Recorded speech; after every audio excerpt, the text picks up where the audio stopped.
Hello students, how are you today? Let me introduce by myself. My name is TIωρίanh. I'm an English teacher from Hạ Hòa Lower Secondary School. Today, I'm so happy to be here to provide you some useful and interesting information about the first lesson of Unit 5 of Grade 9. Hope you guys will enjoy it.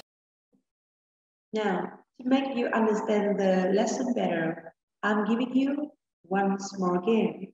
Part 3A. Below are some places of interest in Vietnam. Match them with a picture. Picture 1. Phong Nha Cave. It's amazing and it's famous all over the world. Phong Nha Cave. Picture 2. It looks like a palace in the ancient Vietnam. It's Great Cathedral. Picture 3 is Saigon Notre Dame Cathedral. Picture 4 is amazing and beautiful and everyone knows it. It's also one of the new modern wonders of the world. It's Hạ Long Bay. Picture 5 is Cúc Phương National Park. And the last one, picture 6, One Pillar Pagoda.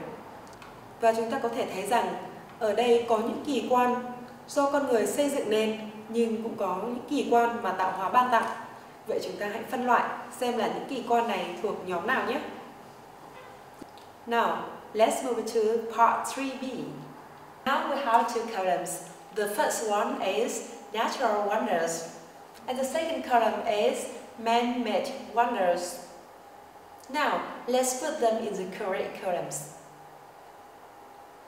I think it's so easy for you, so now, the second, Ponaga Cham Towers, okay, and it's man-made wonders.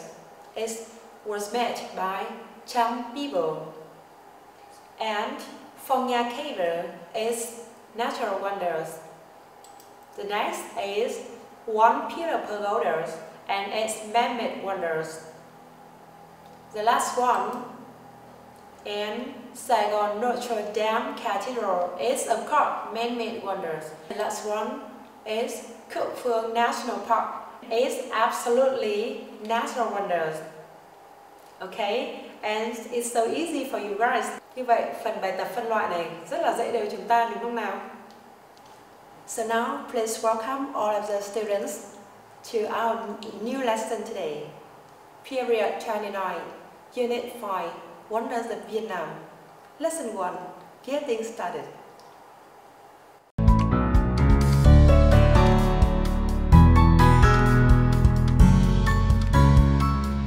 Bài học của chúng ta hôm nay gồm có 3 mục tiêu lớn. Thứ nhất, các em có thể miêu tả một số các kỳ quan của Việt Nam. Mục tiêu thứ hai, chúng ta có thể nắm được các ý chính và những nội dung chi tiết trong bài hội thoại giữa Me và Veronica về chuyến đi đến Huế. Mục tiêu thứ ba là các em có thể hỏi, đưa ra và đáp lại những lời gợi ý. Và trong buổi học ngày hôm nay, cô giáo cũng sẽ giúp các em hoàn thành một số các kỹ năng cơ bản. Thứ nhất là kỹ năng nghe, chúng ta sẽ nghe một đoạn hội thoại và có thể lấy được thông tin chính. Kỹ năng thứ hai là kỹ năng đọc, chúng ta sẽ đọc bài rồi sau đó tìm các thông tin trong hội thoại. Kỹ năng thứ ba là kỹ năng viết, chúng ta có thể viết lại được những lời đáp lại cho những lời gợi ý. Và kỹ năng cuối cùng đó là kỹ năng nói. Đây là một kỹ năng khó nhất và đòi hỏi chúng ta một sự tổng hợp các kiến thức đã có những phân học trước. Đó là chúng ta sẽ hỏi và trả lời những câu hỏi về những kỳ quan của Việt Nam. Qua bài học này chúng ta cũng sẽ đạt được những năng lực và phẩm chất nhất định. Thứ nhất là về năng lực thì các em có thể cải thiện được khả năng giao tiếp, khả năng hợp tác, làm việc theo nhóm, theo cặp và có những cái suy nghĩ phản biện. Thứ hai là về phần phẩm chất, chúng ta có thể phát triển được những phẩm chất về tự tin, tự điều chỉnh, làm việc chăm chỉ và có trách nhiệm. Now let's see how many parts we have today. Vậy thì chúng ta xem là chúng ta sẽ có bao nhiêu phần học ngày hôm nay nhé. Listen and read. Practice using sentences with subject. And the test and making a conversation. Part 1. Listen and read. Now I would like to introduce to you some new words that will help you to understand the lesson better. The first one is a picture. Now, let's tell me what kind of means of transport is it? It's very popular in Vietnam, right? It's rickshaw. Rickshaw. Okay. And here is one verb when you want to introduce something to others. And it's kind of the same meaning as introduce. It's recommend. Recommend. Vậy từ này là gì nếu nó đồng nghĩa với từ introduce? Từ này chính là từ giới thiệu. Và cô giáo cũng giới thiệu với các em danh từ của từ recommend. Recommendation. Recommendation. Now, the next word. Now, let's see an example about recommend. I'd recommend reading Harry Potter. Or I'd recommend Harry Potter. Ở đây sau động từ recommend, chúng ta có thể sử dụng một verb in hoặc là chỉ cần một something, một sự vật. Now, let's move on to the next word. This word means băn khoăn, bận tâm. Okay, so can you get what word is it? Okay, I'm going to show you the word bother. Bother. I have an example for this. Don't bother going to the museum.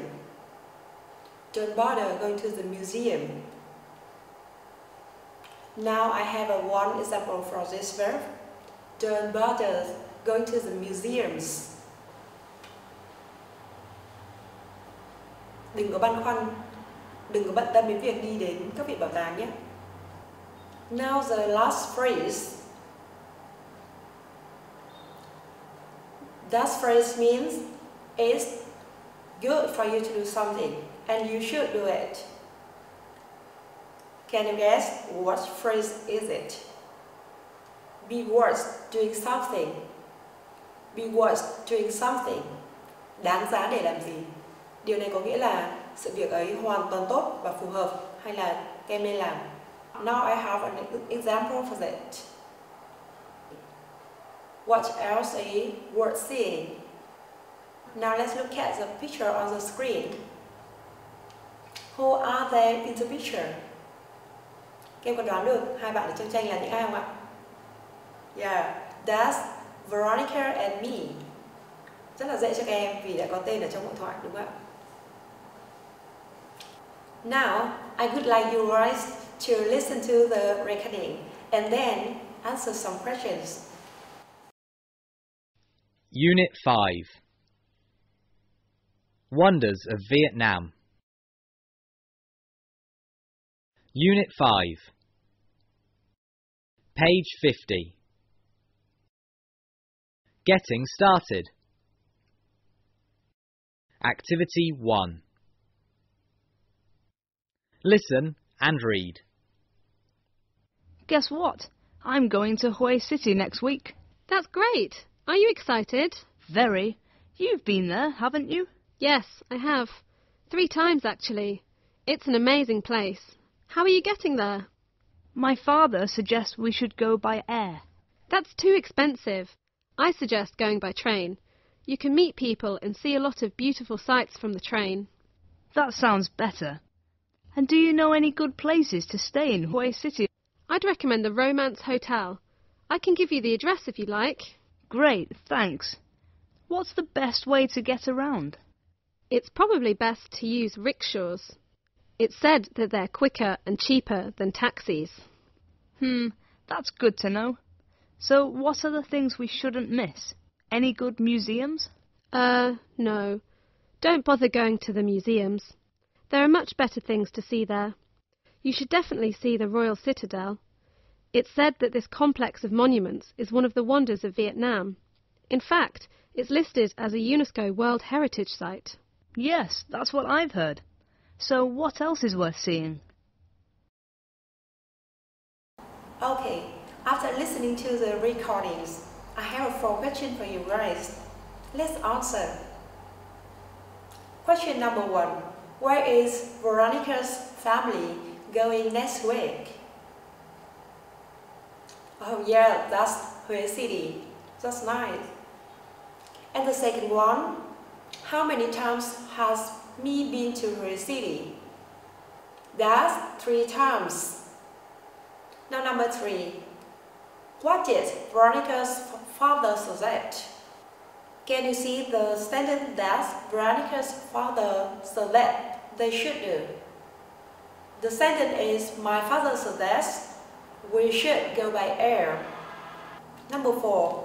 What did me suggest? Chúng ta có thể thấy rằng là với câu hỏi số 4 thì nhân vật me xuất hiện rất là nhiều lần trong bài. Như vậy thì chúng ta có thể thấy là me sẽ đưa ra được khá nhiều những cái gợi ý. Và chúng ta hãy quan sát lần lượt nhé. The first one is, I suggest going by train. The second is probably best to use rickshaws.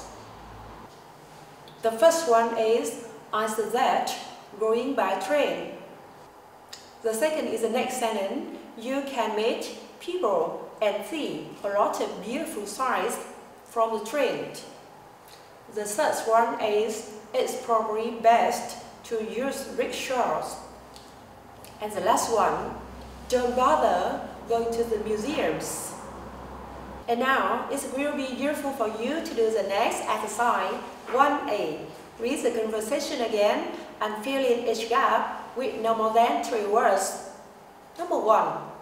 Veronica's family is going to next week.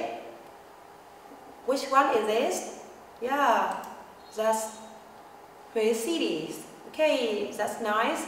And the number 2, me has been to Huế City times. And we have 3 times. Number 3, Veronica's father suggested they should. Okay, and we have go by air.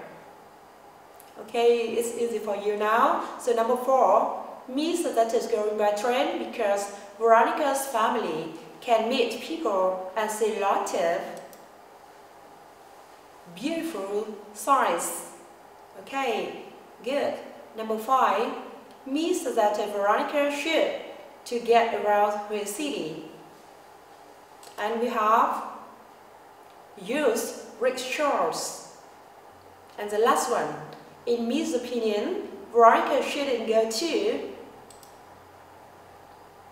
the museums. Phần này có vẻ rất là dễ đối với các em rồi đúng không ạ? Các em đã có thể hiểu được bài tập và trả lời rất là nhanh thông qua phần gợi ý của cô giáo. Như vậy là chúng ta đã hoàn thành phần bài tập 1A rất là nhanh chóng và dễ dàng nhờ việc các em đã trả lời 4 câu hỏi của cô giáo trong phần gợi ý. Và như vậy thì chúng ta đã hoàn thành bài tập số 1 rất là xuất sắc ạ. Chắc là vừa rồi các em cũng đã để ý đến 4 câu cuối cùng trong bài tập số 1 đúng không ạ? Chúng ta có thể nhìn thấy dễ dàng các câu từ 3 đến 6 là những câu có tính chất như thế nào. Câu số 3 là câu gợi ý của bố bạn Veronica rằng các bạn ấy nên đi bằng máy bay. Và 3 câu còn lại đều là những câu gợi ý của My về việc đi bằng tàu hỏa, nên sử dụng xích lô hay là không nên đi đến viện bảo tàng đấy. Như vậy chúng ta tiếp tục với bài tập tiếp theo để chúng ta áp dụng cách sử dụng với câu gợi ý như trên nhé. Now, let's move on to the exercise 1B. Read the conversation and find the expressions Veronica and me used to ask for, make, and respond to recommendations. Chúng ta có thể nhìn thấy một bảng gồm 3 cột. Cột thứ nhất đó là hỏi xin lời gợi ý. Cột thứ hai đó là đưa ra lời gợi ý. Và cột thứ 3 đó là đáp lại lời gợi ý. Vậy chúng ta hãy cùng nhau check lại bài đọc để có thể tìm ra những câu phù hợp để đưa vào bảng nhé.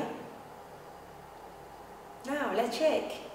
Sau đây các em hãy tìm thật nhanh những câu mà các bạn ở trong bài đã dùng để hỏi xin những lời gợi ý nhé. Now here's the example. Sau đây là ví dụ. Thứ nhất là cho phần hỏi xin các thông tin. Do you know any good places to stay in Huế City? Như vậy, câu này là câu người ta muốn biết rằng có một chỗ nào để ở tốt ở Huế hay không. Như vậy, câu này chính là một câu hỏi xin những lời gợi ý. The second one, I suggest going by train. Tôi gợi ý là nên đi bằng tàu hỏa. Và đây chính là một câu dùng để đưa ra lời gợi ý. Vậy chúng ta đưa nó vào cột making recommendations. The last one. That sounds better. Nghe có vẻ hay hơn đấy. Và câu này chính là câu để đáp lại lời gợi ý mà mình đã nhận được ở trong phần trước. Nghe hay đấy, có nghĩa là một sự đồng tình và khen. Now it's time for you to fight yourself. Để cho bài tập dễ hơn, chúng ta hãy tìm theo từng cột nhé. The first column is asking for recommendations. The first sentence is, now I'm gonna show you the answers. Bây giờ chúng ta hãy cùng quan sát để xem đáp án của mình có giống với đáp án của cô trên bảng không. What's the best way to get around? Vậy thì cách tốt nhất để đi vòng quanh là gì? Đây chính là một câu muốn biết xem còn cách nào tốt hơn không và cách tốt nhất là gì. What are the things we shouldn't miss any good museums? Vậy còn điều gì mà chúng ta không nên bỏ lỡ không nhỉ? Có viện bảo tàng nào hay không? Và như vậy chúng ta đã tìm được 2 câu nữa cho phần hỏi xin những lời gợi ý, đúng không ạ? Okay, now let's move to the next column, making recommendations. Chúng ta chuyển sang câu thứ 2 là đưa ra lời gợi ý nhé. What else is worth seeing? Có còn gì đáng để xem không? Như vậy thì người ta mong muốn là sẽ có những cái gợi ý khác để người ta có thể đi thăm hoặc là đi chơi đi, đúng không ạ? Okay, so the first sentence for this part is, it's probably best to use rickshaw. Có lẽ cách tốt nhất là sử dụng xích lô rồi. Vậy đây chính là câu gợi ý thứ nhất. The second one is, I'd recommend the Romance Hotel. The third is, you should definitely see the Royal Theatre. Okay, that's all for the second column. Như vậy chúng ta cũng đã tìm được hết những câu được sử dụng cho cột đưa ra lời gợi ý rồi. And the last column, responding to recommendations. The first one is, great, thanks. The second, that's good to know. And the last one, that's what I've heard. Câu thứ 3 là thể hiện sự đồng tình về một cái thông tin đã được biết trước đấy. Okay, that's good that you can complete the table with 3 columns. Như vậy chúng ta đã hoàn thành rất là tốt bài tập 2B. Chúng ta đã hiểu được thế nào là hỏi xin lời gợi ý, thế nào là đưa ra lời gợi ý và thế nào là những lời đáp lại lời gợi ý. Let's move to the next part. So now, let's move to the next part. So you can apply what you've learned in this part to the next part. Bây giờ chúng ta hãy chuyển sang phần bài tập 2A để có thể vận dụng những kiến thức vừa học được trong phần 1B nhé. Now, let's move to the next part, 2A. Write the responses below into the correct columns. Now we have 9 sentences and 1 table. The first one is asking for recommendation. The second is making recommendation, and it's divided into 2 parts. The first part is recommending things that you should do, and the second part is not recommending things that you shouldn't do. And the last one is responding to recommendations. Sau đây chúng ta hãy đọc thật kỹ 9 câu và xếp vào các cột tương ứng nhé. Câu thứ nhất, hỏi xin lời gợi ý. Câu thứ hai gồm 2 cột nhỏ hơn, đó là đưa ra các lời gợi ý. Câu thứ nhất là nên làm gì và câu thứ hai là không nên làm gì. Cột cuối cùng chính là những lời đáp lại lời gợi ý.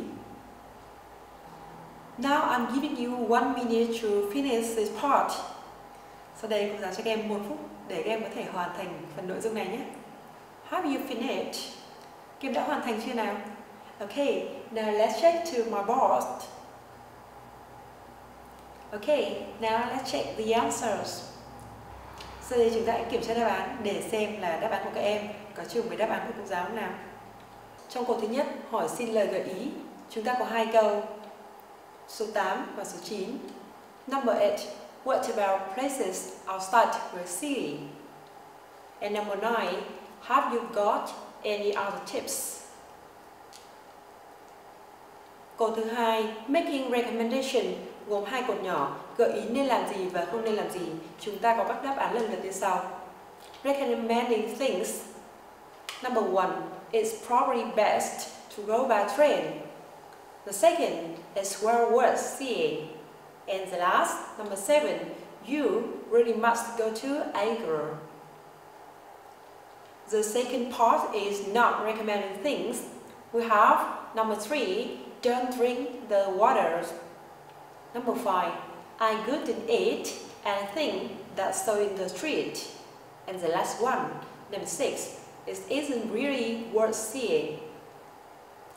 And the last part is responding to recommendation. We have only one sentence, number 4, things that's really useful. Number 4, things that's really useful. Nếu đáp án của các em đã trùng với đáp án của cô giáo thì xin chúc mừng em, bài học này các em đã hiểu rất là tốt rồi. Còn nếu bạn nào còn câu nào chưa chính xác thì các em hãy ghi nhớ phần đáp án này nhé. Now, let's move on to part 2b, match the sentences from 1 to 4 to the sentences from A to D to make exchanges. Then practice the exchanges with a partner. Mà chúng ta thấy rằng các thông tin của các câu từ 1 đến 4 sẽ cần phải nối với thông tin của các câu từ A cho đến D của cột thứ 2. Và đây cũng chính là bài tập thuộc phần giao tiếp. Do vậy, chúng ta sẽ tạo thành những hội thoại sau khi đã có thể hoàn thành phần matching. Now I'm just giving you only 30 seconds to finish this task. Vậy chúng ta chỉ cần 30 giây để hoàn thành phần bài tập này thôi.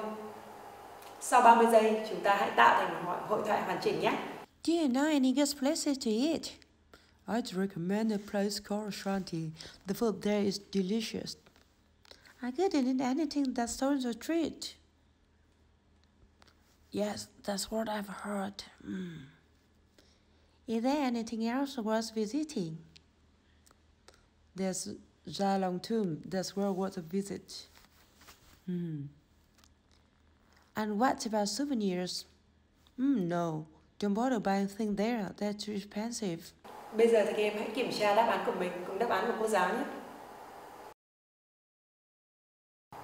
Vừa rồi chúng ta đã hoàn thành rất là xuất sắc bài tập về hỏi xin, đưa ra và đáp lại lời gợi ý.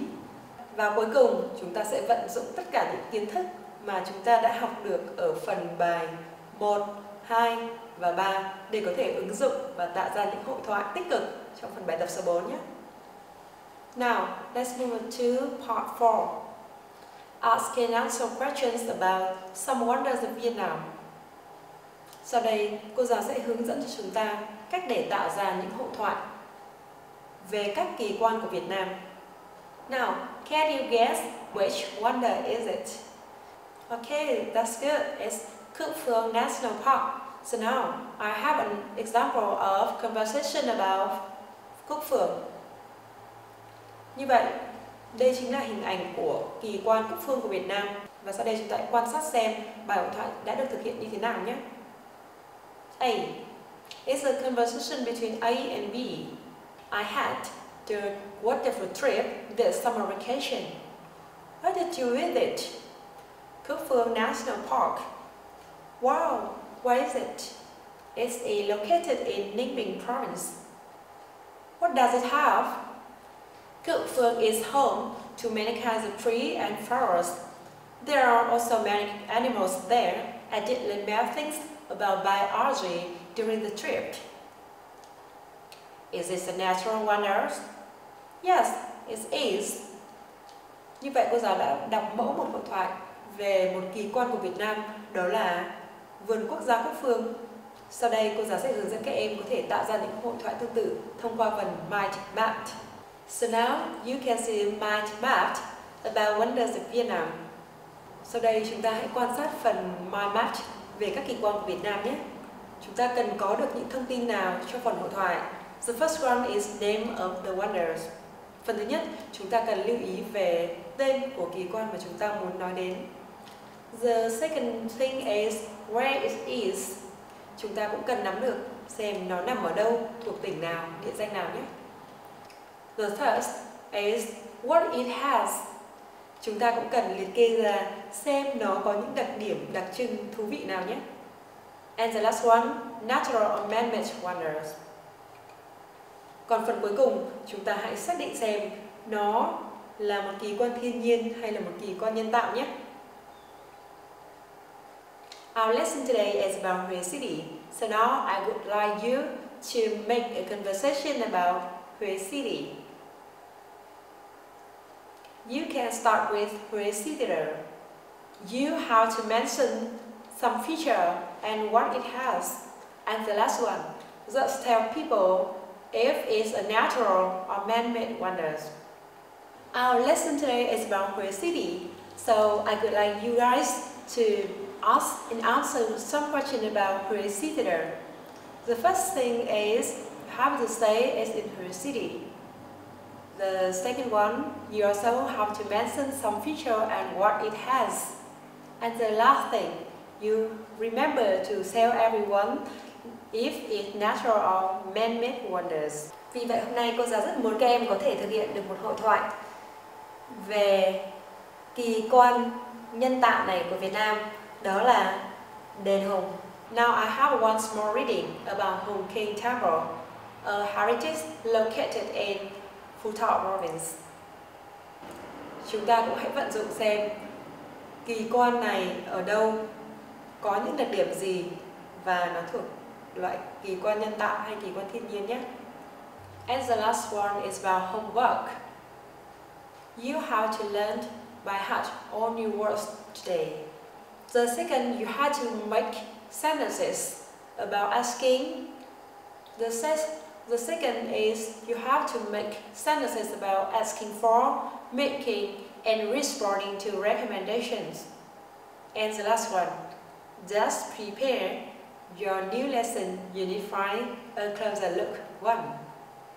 I hope you guys had a wonderful lesson today. Thank you for studying the lesson carefully. Goodbye.